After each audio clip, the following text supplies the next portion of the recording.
Hello everyone and welcome back to Cornflake's Crib, where we're having a look at our continued series heading into the 2016 Super Rugby season. Last part of this we had a look at the 5 New Zealand teams where I thought they were going to finish, so we're going to have a look at where these teams' strengths lay, where their weaknesses may be, who's joined the team, who has left the team, as we get set for the start of the 2016 Super Rugby season. So let's get straight into it, kick things off in alphabetical order as we always do, with the Brumbies at the top of the list.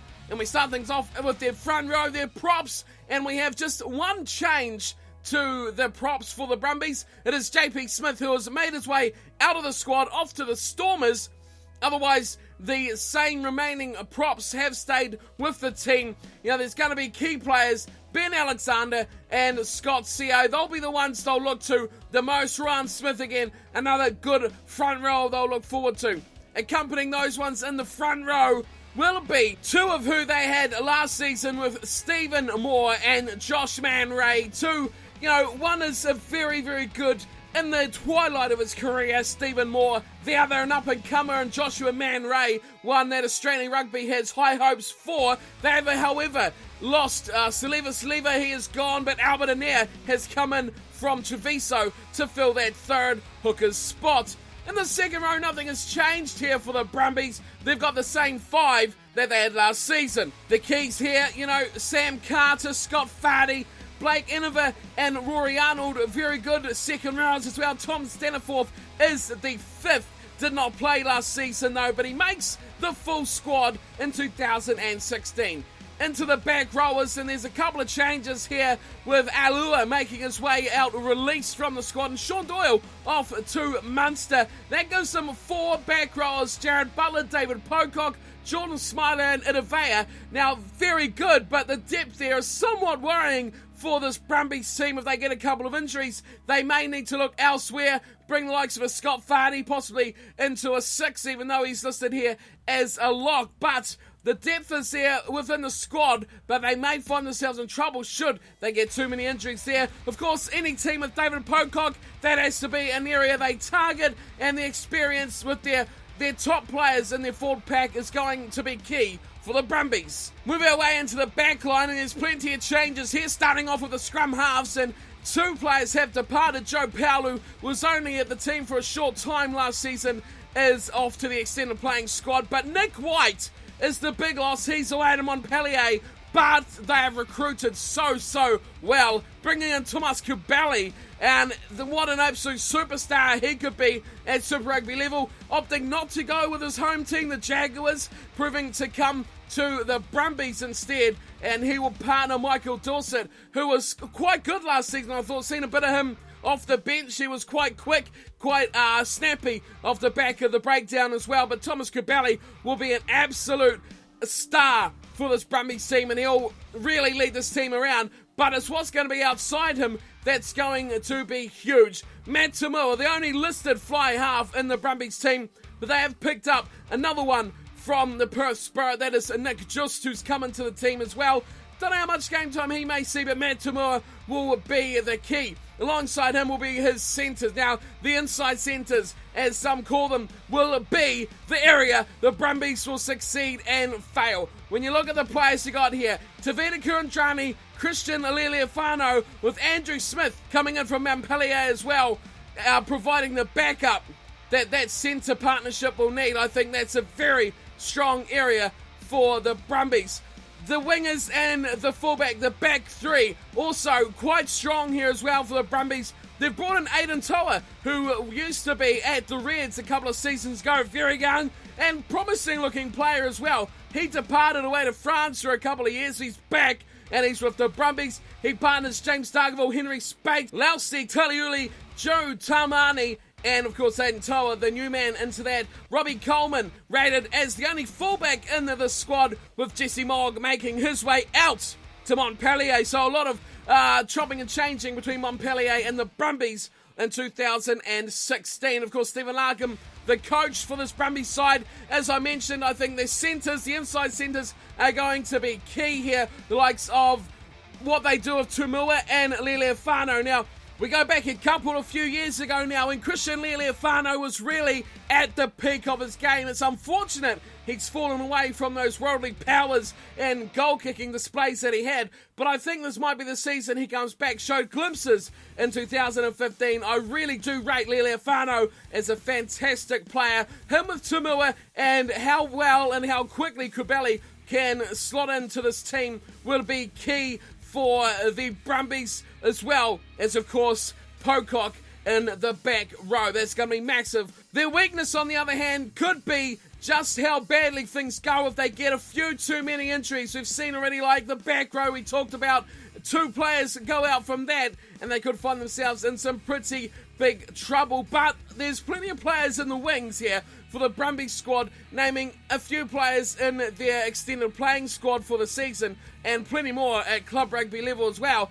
But that's not the kind of reinforcements that's going to win you a Super Rugby Championship. I am, however, still tipping the Brumbies to finish top of the Australian Conference. Just that top echelon of players they have, and those key partnerships that have been developed for a few seasons now. When you go through Tamua, Lealiifano, Kurandrani, Spate, Tamani, Coleman, they've all been there a few years. The back row as well, Butler, Pocock, Smiler and Vaya, they've been there a long time. Carter, Fardy, Arnold, Man Ray, Moore. You go through the team, CO, Alexander, they're old heads, they're experienced heads, and they're very, very connected heads as well for this Brumbies team. We make our way across to the Western Force for their team for the 2016 season, and there's not a huge amount of changing in this forward pack for the Force. We've got one change in the front row, that is just Guy Miller, who wasn't really much in their team last season, making his way out into the extended playing squad again. Other than that, it's unchanged front rowers with Pete Cowan, Faulkner, Heiberg, Hoskins, Van Wyk, Charles and Tessman, the 2 hookers as well. And that's all the Force have. Is that going to be enough? Is that improvement? I like Pete Cowan is a very good player. Faulkner as well, very much at the top when it comes to Super Rugby level. Charles and Tessman, great hookers for the Force as well.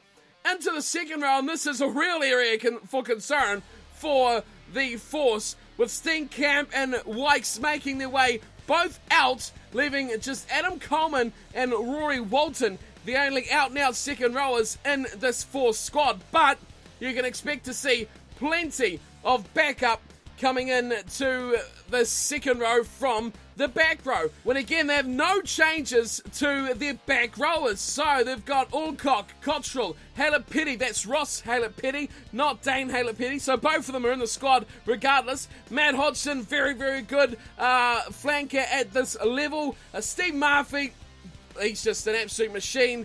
Stander and McKelman, that's a very good group of back rowers for the Force, and you'd expect something that can cover in the second row as well, because 2 locks is not enough for a full Super Rugby season. So really, when you look at this team here, the forward pack at least, only 2 changes. That's in the second row with Steenkamp and Wykes making their way out. Other than that, it's a very established and a Force forward pack that has been together for a number of years now. We make our way into the back line, and it's a story of very similar things here, with 3 of the scrum halves still in the same squad as last season. Ryan Lawrence, Albie Mathewson and Ian Pryor will be the 3 named for the squad. Mathewson and Pryor, very good. I think Albie Mathewson really showed his worth in recent seasons. When the Force was struggling, Mathewson knows how to really direct a team. He's got amazing spark, he's quick, he's strong, and he can guide a team. We've seen him do it with the Blues, and we've already seen him do it with the Force. Outside him as well, I think they've probably got their biggest transfer this season, the Force. They have, of course, lost Zach Holmes and Saya Sebasson going to the Cheetahs, and of course Zach Holmes away to France, but they've also picked up from France, getting Peter Grant, now the former Stormer, making his way here to play for the Force. That is a big transfer, and he will be number 1 fly half for this team. Of course, we've always got Kyle Godwin there as well, who can cover at 10, but more suited to the centres, where he will be partnered by Marcel Bracky, Luke Burton, Junior Russell-Lear, Ben Tapawai as well, who they have picked up from the Reds. They've got rid of Pat Dallett, though, who has been released from the Force team. Move our way into the back three, and there's so many changes here from the Force. They have, of course, lost Nick Cummins once again back to Japan from Mitchell Scott is away back to Tasman, and Yamada from the Japanese team, he's away to play for the Sunwolves, and that, although he didn't get any play last season for the Force, I think this year he could have made an impact, but he's chosen to go back to his home Super Rugby franchise, and you got to give him credit. I think that's where he'll fit a lot better than in this fourth side. Now they have picked up a couple as well. John O'Lance coming in from the Waratahs, and Samisi Masariwa coming in from Manawatu from the ITM Cup in New Zealand. Also, those two have Luke Morahan and Albert Nikoro there already, with Dane Haylor-Petty, the other one listed here in their squad. So it's a good little group here for the Force, but I don't think it's going to be good enough to really test this competition. Of course, finished last place in 2015, and I expect that to happen again. Now, I think their strength is going to lay in their forwards, especially their front row, if they can keep them fit. Cowan, Faulkner, and Charles and Tessman, they're going to be the key in the front row, and they have to keep their back row fit and healthy as well, because we've seen Alcott, Cottrell, Hodgson, Murphy, Stander, and McCalman, very, very good players at this level, and those are going to be the ones that should lead this team from the front, like we've seen from the Force last year. If they did ever play well, that's where it all began. On to the weakness of the Force, and you can really pick anywhere you like in this team that may prove to be a weakness, as we've seen in recent seasons. Just not really at that top level, but in the centres of the backliners where they've seemed to struggle. And when you look at who they've really got here, they've tried to strengthen it with Ben Tapawai, but I don't know if he's really going to lead this team from the middle of the park. He's a good player, but he needs better players around him. When you look at who's there already with Braki, Burton, and Russellia, they are very unproven. Russellia's been there for a while, but is he going to prove the foil for Tapawai to be at his best? We know that if he's got good players around him, he can lift his game, but I don't think he's going to find that support here at the Force, which is why they'll probably find themselves wanting through the middle of the field and the centres. Making our way across to Melbourne to see how the Rebels are going for 2016, and here is a team with a lot of changes heading into this season, and a team that I expect to continue on their improvement as well into this season's Super Rugby competition. Now, a few changes as we kick things off in the front row. Of course, another Japanese player going back home. Inagaki, the front rower, back to the Sunwolves, along with Paul Aloamiel going to Stade Francais. Another big loss. I think Aloamiel was quite a good player for the Rebels, and he really developed quite well in recent seasons. They've picked up Ryan Cocker from Taranaki and Jamie Hagan from London Irish. So they've got themselves quite a few good props here, a good depth at least in their props, with Cruz Arnell, Ryan Crocker, Jamie Hagan, Tom Mitchell, Toby Smith and Laurie Weeks. I think those last two are going to be key to this Rebels team. Toby Smith and Laurie Weeks will be the ones I'll look to really solid this front row, keep it together and put their way forward. Very good front rowers there. Alongside in the middle, James Hansen, a great addition coming in from the Reds, and Saleva from the Brumbies going alongside Pat Liafa, who was indifferent last season. I think a lot of people liked his running game, but he was very,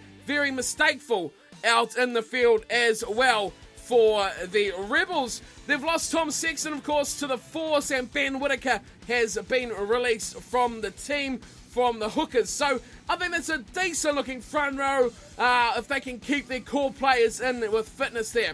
Into the second row, and Caden Neville has departed. He's off to the Reds. We'll have a look at them soon. But they've picked up very well, taking one from the Blues in New Zealand. Callum Retallick makes his way over to Melbourne for the Rebels. Alongside him, Steve Cummins, Sam Jeffries and Luke Jones will partner Callum Retallick in the second row. I think a very decent second row as well.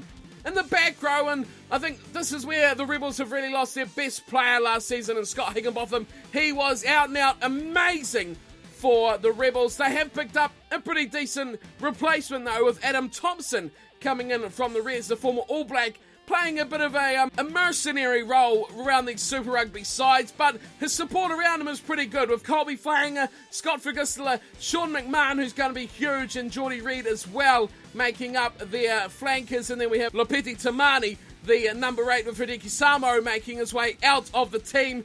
Finally, he's just about 40. He's quite well on in his age, is old Samo, but still a very strong player. He's out of the team, and I think that's a decent Rebels pack. I think if they can live up to expectation, rely on that back row, the likes of McMahon and Fainga, to lift to that level, they could be in with a good stiff of things in that forward pack. Out of the forwards and into the back line we go, starting off with the scrum halves, and Luke Burgess is away to Zebri. That leaves just 2 scrum halves in this Rebels squad, but I really like the look of Nick Sturzaker. He is an electric scrum half. He has been amazing and just developed fantastically for the Rebels over the last couple of seasons. 2016 could be the year he makes his big impact. He's got Ben Meehan next to him as well, a good backup to have for the Rebels. I like those two sitting in there, the scrum halves there for the Rebels. The fly halves, just one named here with Jack Debrasini. Had a bit of an injury-troubled season in 2015, but the show he did give was fairly decent for his side. Outside him, though, is where he has the massive support with the likes of Tamati Ellison, Tom English, Mike Harris, Mitch Inman, and Sivaniya Naivalu outside him. They've also picked up a local player, Reece Hodge, to add to those centres, but that is a very good group of centre players, and they can play really nearly almost everywhere in the back line as well, which just gives them that versatility and the support for Debrasini to know what's outside of him. Tamati Ellison is one of those players that just is brilliant at that top level consistently, as we've seen over recent years. Into the back three, and there's a few changes here with Tom Kingston, Vainu, and Hegarty making the way out. Of course, Bryce Hegarty was the cover for the fly half position. He's off to Japan, Vainu off to the Leicester Tigers, and Tom Kingston not making the squad this year. But there's still some decent players here, especially on the wings of Cam Crawford and Dominic Shipperley on the two sides, and Jonah Placid will be the fullback name. But like I said earlier, those centres likes of English, Harris, Inman, and Naivalu can all cover wing and fullback when required. So I think they're quite well covered there, the Rebels.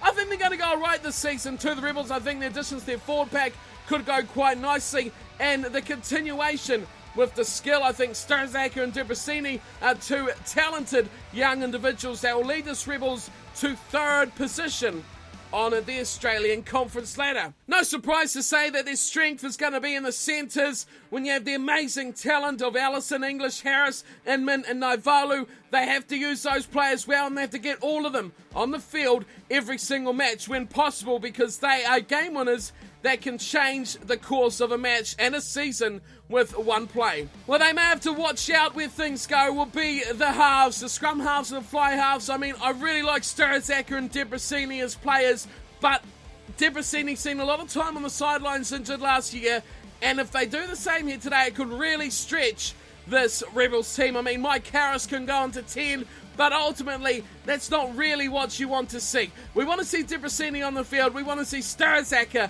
hitting that lightning from the back of the rucks. Injuries could prove to be their downfall. So now we have just a couple of teams left. We make our way to the Reds, the Queensland Reds, and what a transitional period this team is going through at the moment. Plenty of players in, plenty of players out. How well are they going to go throughout the season? Let's have a look at their team and make up our mind. We start off in the front row like always, and they've named a number of props here. 7 props coming in to this team. They picked up the local player Taniela Tupou from Queensland County. They've also got Ben Daly, Sefa Agassi, Greg Holmes, Petoa Paraka, James Slipper, Sam Talakai, and of course the new man from Queensland, Tupou.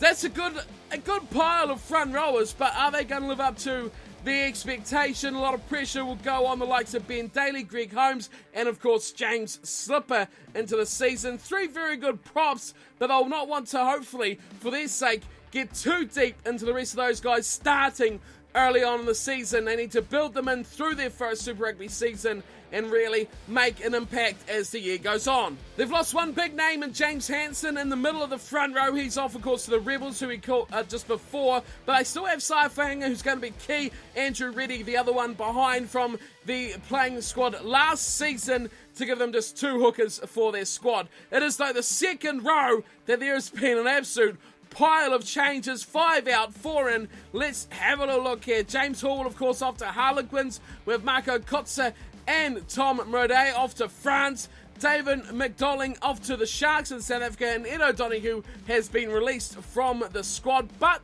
they've recruited quite well, picking up one local player in Lachlan Tui, Caden Neville from the Rebels, Kane Douglas from Leinster, and Ben Motujal from Canterbury in New Zealand as well. That is some great players coming in. Douglas and Neville especially, alongside them Rob Simmons as well staying in the team. That's a good second row. I like the looks of that from the Reds. Now, their back row is somewhere the Reds have often been quite strong, especially in depth as well, as they had a number of very good Super Rugby level players, but this season going through a bit of a change up here with Ed Quirk, Bo Robinson and Adam Thompson all leaving the club. No one coming in, so the pressure here comes on the likes of Liam Gill, who is again going to be leaving the club at the end of the season as well. Curtis Browning, another one who will have the pressure going on him. Jake Schatz and Hendrik Tui will be the other two that they'll really need to put the pressure on. Hendrik Tui especially could be a key element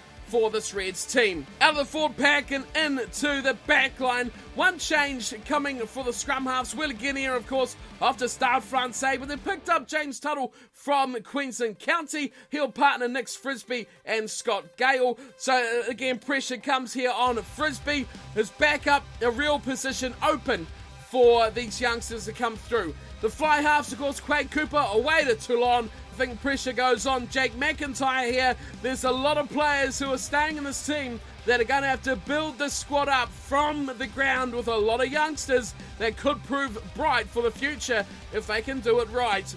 The centres is where they've made a few changes as well, with Sam Johnson off to the Glasgow Warriors and Ben Tapuai off to the Force. They've picked up Lagasetu, another local player, to partner alongside Anthony Whainga, Samu Karevi and Campbell Magnay, who have proven last season and the season before that they are very good Super Rugby level players. Karevi really bust onto the scene last season with some impressive performances as well. In the back three and on the wings, they've lost a couple of big names with James O'Connor and Lachlan Turner both going to Toulon, but I think that's possibly good for this Reds team without that pressure of those big names. They've picked up a 3 local players, in fact, to fill in those winger spots, which could be good for them if they prove decent players as well with their time in the NRC. But the keys again, Chris Viali-Sortea, Chris Kurandrani are going to be big.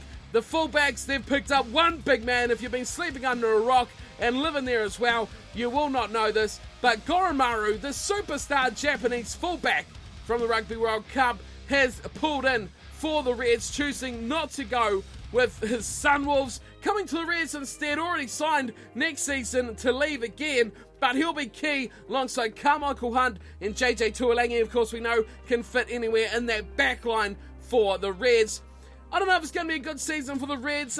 I'm picking them to finish 4th, below the Rebels, which is a bit of a call. There's a lot of youth that really has to build up and learn a lot about Super Rugby at this level. Can they do it? We will see in due time. Maybe they'll be better than I'm expecting and the Reds could do great things, but normally a good portion of young players like this take a couple of years to really fit in and prove that they're good enough at this level. I think once again their strength has to be their back row, when they've got the Liam Gill, the Hendrik Tui, the Jake Schatz, going to be so key for this team. Hendrik Tui and Liam Gill, they're my ones that are going to stand out for this Reds team. On the other hand, it's going to be just beside them in the fly half position most notably, where they may well struggle with Jake McIntyre, the only real one with decent Super Rugby experience under his belt. That puts massive pressure on Nick Frisby, an area that teams could well exploit going into the regular season. All in all for the Reds, a lot to learn, a hell of a lot to learn.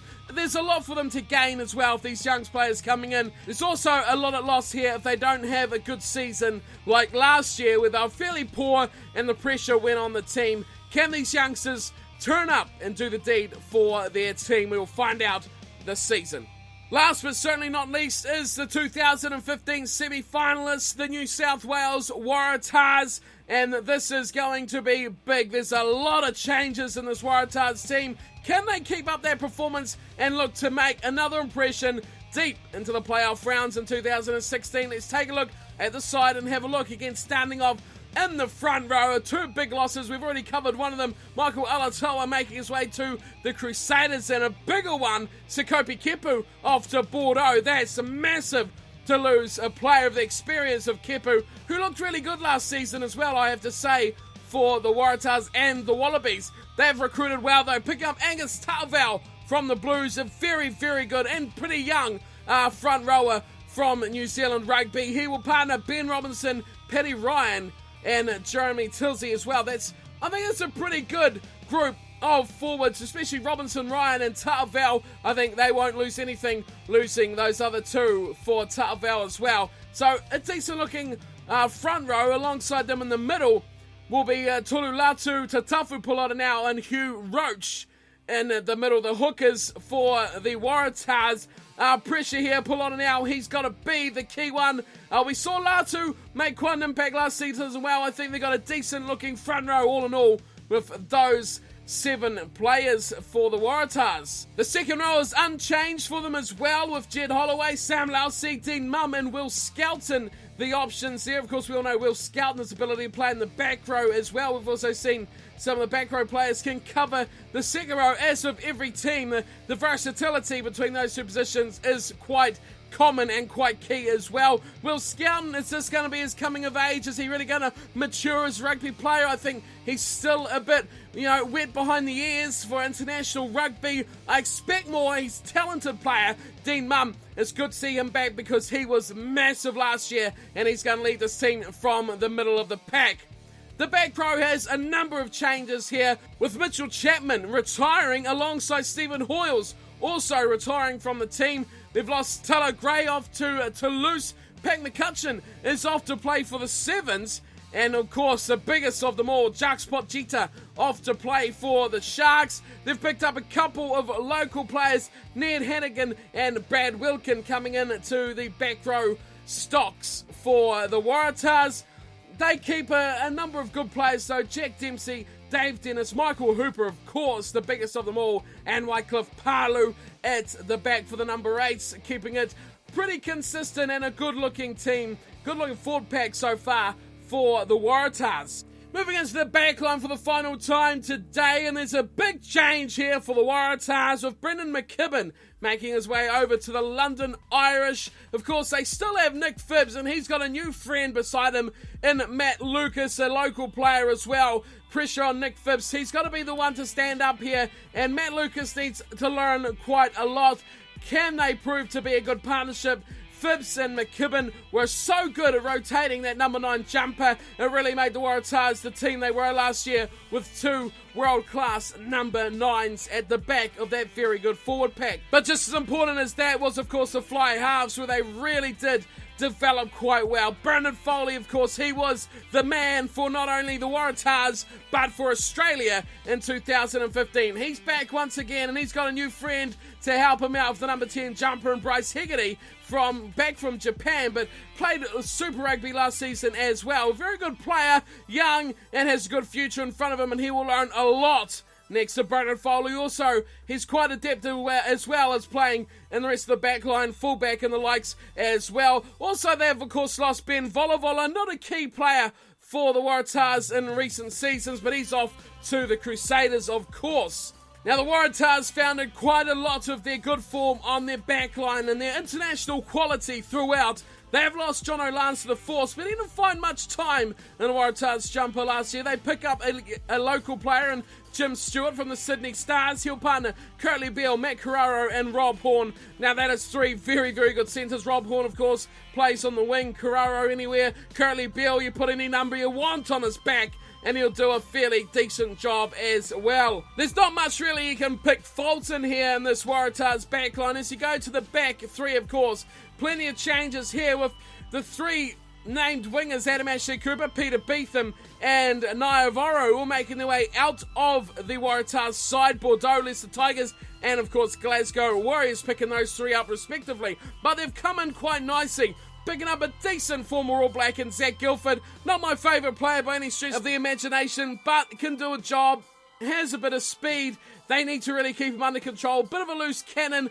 Can this be the season Zach Guilford turns his life around and goes back to his dream of being an All Black?